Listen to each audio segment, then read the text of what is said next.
So we're here in Prather, California. Just finished setting this Noritz tankless water heater. Where's the documentation? So there's your model number right there. You can see it, the NR98OD, and then the full model number is the GQ2857WXUS. Anyways, you can get with Noritz and fill out their registration card, get your warranty going on this product so they know where it's installed, ask for your name, address, all that kind of stuff, so they know where their unit is mounted.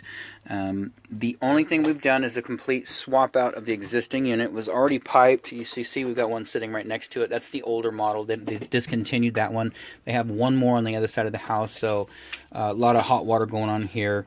This one failed, so it's been replaced. It did come with its own new remote, the remote control. The existing remote was working, but they give you a new remote. Why not install it? So everything else is existing to the home. You've got your gas supply line, that's existing. We did touch the work up here, which means we had to disassemble this from the old unit, the coupling and the adapter, and put it on the new unit. And as you can see, so those connections are ours, so we warrant that. And then the cold supply line coming from the valve is existing, a little nipple, everything's existing. The supply line is a ProFlow out of Ferguson, that's existing.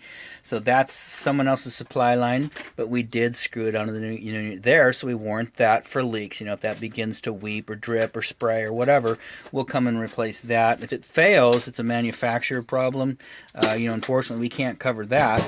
We can replace it, but that is an existing supply line. The rubber gaskets were in good shape, so you shouldn't have any trouble with that.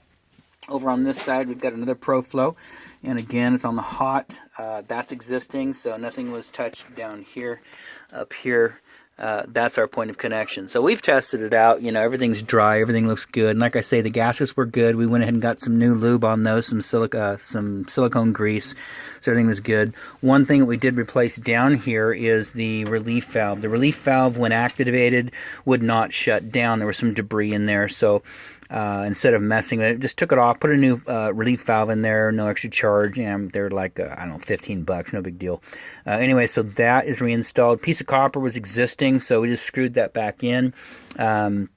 Those should be activated once a year, and just to make sure that it's working correctly, it relieves pressure. It's not a temperature and pressure, it's just a pressure relief valve, because this can build up quite a bit of pressure in the unit. I think they're rated at 150 psi. So anyways, it is on. The configuration is a bit different than it was before, and not real thrilled with the mounting system we got on there. That little mounting plate right there kind of pops out of place with any pressure. We did use the existing box. This thing's not great. As you can see, it's outdoor, and there's the switch right there. It's got some foam up in here, but it's just foam covering right there. Does it seal? I don't know. It's out in the weather. I would have liked to have seen something a little better right there, or mounted to the wall would be great. The older style, it mounts over here on the left, and there's another junction box in there. It's quite a funky setup, but this one didn't. All you needed, honestly, you could have gone over here to the wall and mounted the box, which would have been great. We're not electricians, so we just remount what's here. So anyways, as long as this stays dry, you should be in good shape. That's the on and off switch. And then the remote control. This is just a sleeve for the remote wire. And there's just a sprinkler wire that goes over to your new remote, and that goes in there. Little junction box right there. So this portion is done. And then we did install, like I say, we installed the new controller in here. It's an upgraded version of the old one. And you can see right below, they look identical. It's the 7649M is the existing, and then the 7651M is the new one. So we've got it set at 125, and I think that's as high as you need to go.